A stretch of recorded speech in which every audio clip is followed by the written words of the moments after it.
Hello everyone, hope you're all doing well. I am your host, Christian Watson.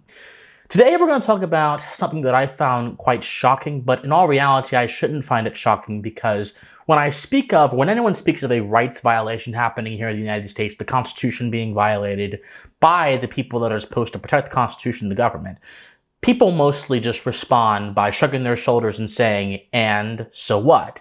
That is how common this occurrence has become.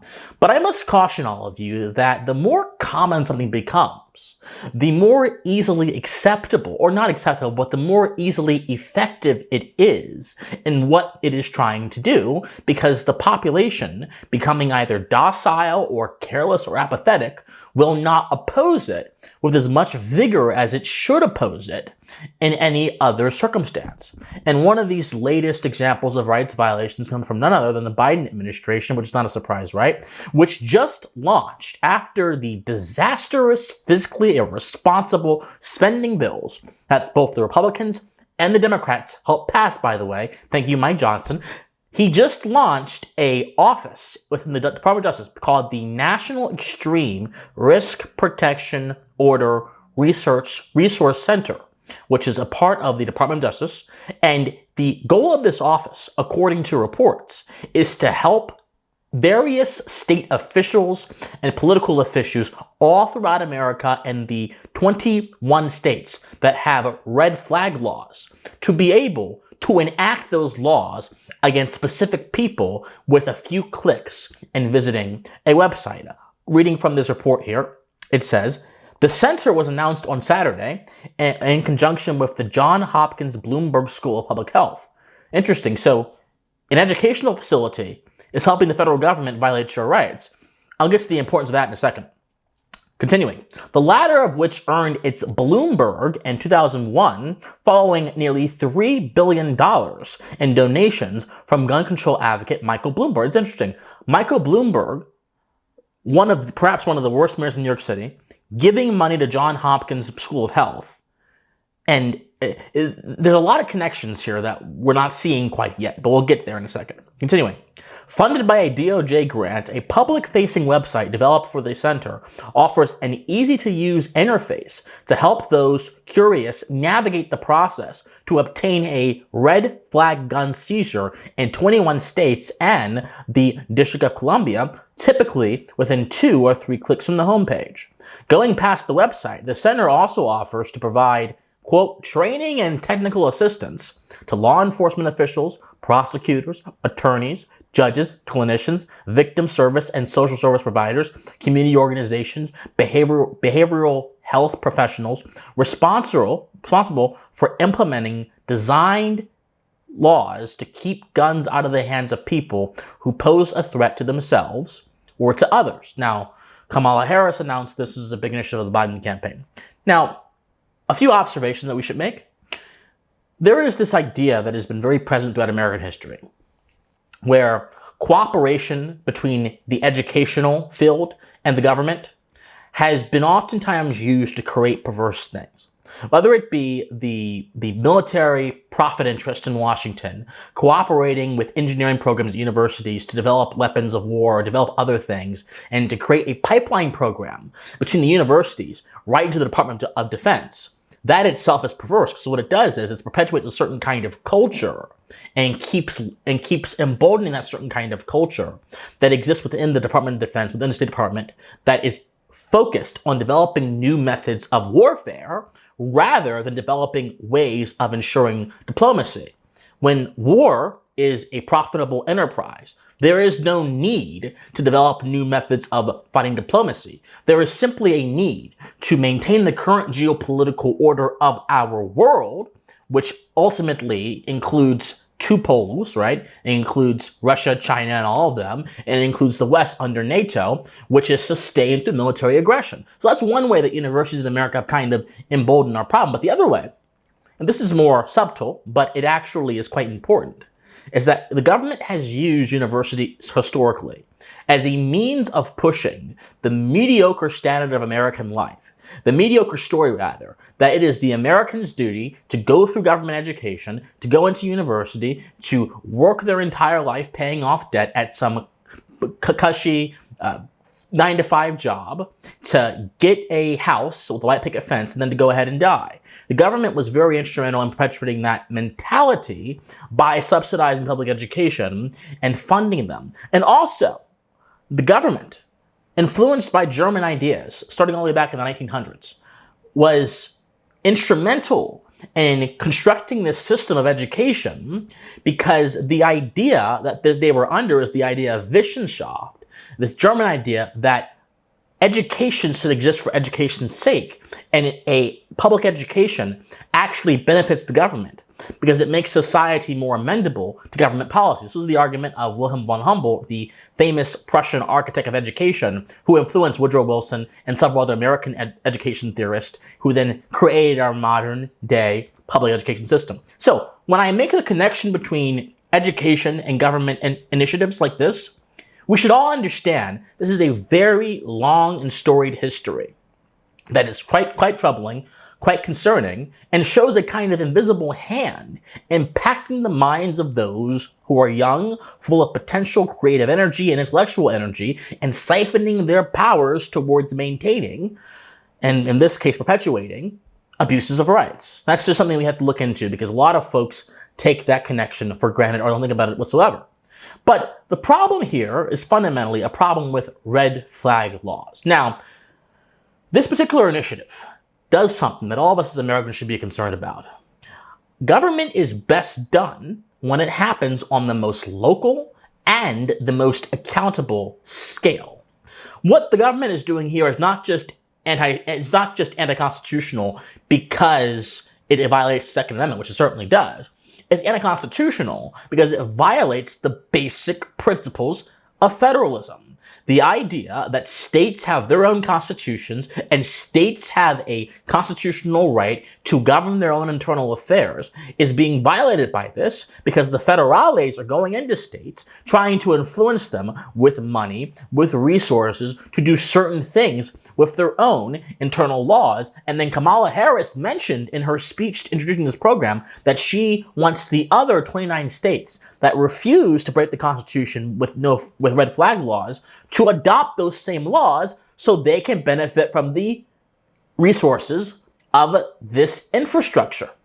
The principle of subsidiarity is essential for good governance, because the more local government is influenced by faraway entities, the more prone to corruption government becomes, the more prone to vice that community becomes, and the more prone to abuse that community becomes as well. But the moment is no longer a consideration of local matters, but it is instead almost entirely a consideration of federal matters that are being siphoned in the community through local means, through like sort of astroturfing. That is a troubling prospect for the continued state of good governance in the country. A lot of folks will chafe at this initiative by saying, well, they're violating the Second Amendment, which they certainly are. The Second Amendment is certainly being violated. But what is even more important is how they are doing it. You see, in a healthy culture, in a classically Republican system, in a healthy culture, this kind of behavior from the government would be met with scorn, derision, and quite frankly, a rejection of the people of its legitimacy. Think of all the times during the American founding generation's lifetime where they were more than willing to reject excesses from their government if it meant sticking up for their natural rights. Think about the Whiskey Rebellion. This will be a controversial statement, but it's okay. The Whiskey Rebellion was basically an assertion from a set of people in western Pennsylvania that did not believe a tax on their whiskey was just, moral, or correct. They refused to pay the tax, many of them. Some of them got a little bit rowdy, but there was such a present state of civil disobedience towards this unjust taxation that they had just fought a revolution to get rid of, that after George Washington got out of office and Adams got out of office, Thomas Jefferson repealed the tax because no one was paying it. This is just one example out of many within the milieu of the founding, which reflects the true sensibility that all of us as Americans should and must have towards laws that violate our Constitution. And yet many of us have lost this. Many of us have lost this because we've forgotten how to interact with our society, our culture, and our politics in a way that is fruitful, that is thoughtful and enriching in a way that is not pessimistic, a way that is not simply driven by passion and hot takes, and not dominated by the wiles of social media. But another problem with this red flag approach, beyond it violating subsidiarity, beyond it also being prone to abuse, beyond any of that, and beyond it being indicative of the level of cultural apathy that exists in our current society, is that it presumes something that is quite dangerous, but has been a constant theme since the national security state was established in the 1950s. It presumes that in the name of safety, in the name of benevolence, actions like these are justified. Remember, the key justification for this is that it stops people who shouldn't have a gun, who are a danger to themselves or others, from being able to have a gun. Well, here's the problem here. Even if that were true, let's say that was true 1 out of 5 cases, there are still cases in that 1 out of 5 probability where that power is used to abuse someone's rights. That power is used to deprive someone of their ability to own a firearm. And in any case, I don't care if it's 1 case, I don't care if it's 2 cases, I don't care if it's 3 cases, in any case where that is a distinct possibility, we should not entertain a mechanism that wills that into existence. And this is my point. Many of us believe that power can be used for benevolent purposes.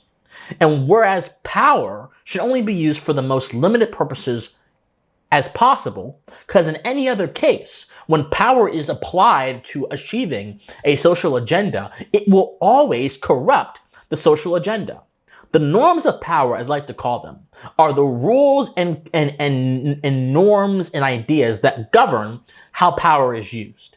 And power is oftentimes used to further the self-interest of those who wield and possess power, not to further the interests of the people or the interests of first principles or the interests of morality. And if we can accept this very basic truth, then every American should embrace their birthright and be necessarily skeptical of authority, in the sense that it should not be too broad, so much so that it becomes a social manager. It should rather be a societal protector, but it hasn't been that. And under this particular initiative, it won't be that. It'll be the absolute exact opposite. The Second Amendment is very important, not simply because it defends us from government overreach, but because it implies something, applies a truth that is oftentimes forgotten in our common era. It implies a truth that the responsibility of defending yourself, your community, and your family is squarely upon you. It cannot rest upon the hands of anyone else. It cannot be outsourced.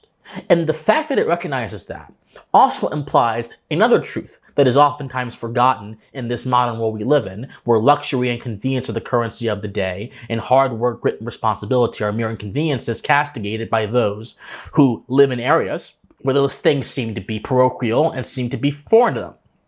And it's this.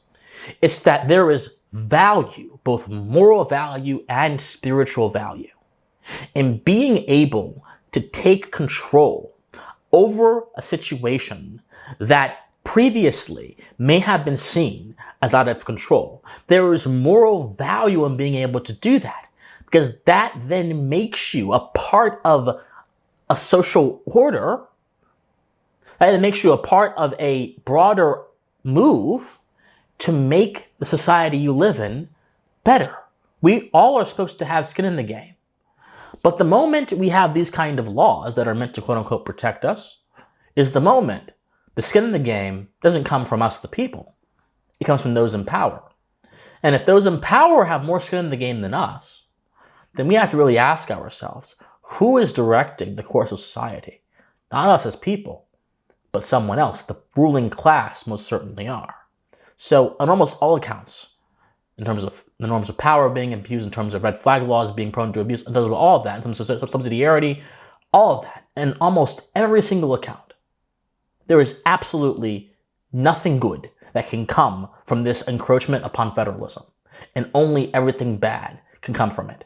And it is my hope that more Americans will speak out and realize this, and those of you that already agree with me, that you will also just speak out peacefully and try to direct the course of our country to be more concerned about these kind of things, rather than being led away by the culture of mass distraction that currently sits upon our nation and twists and turns its attention towards things that are absolutely and utterly meaningless. May the Second Amendment and the values that it represents live on, but it will only live on if we continue to be its fundamental defenders.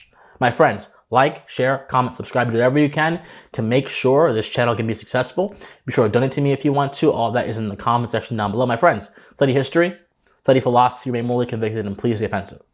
Bye, guys.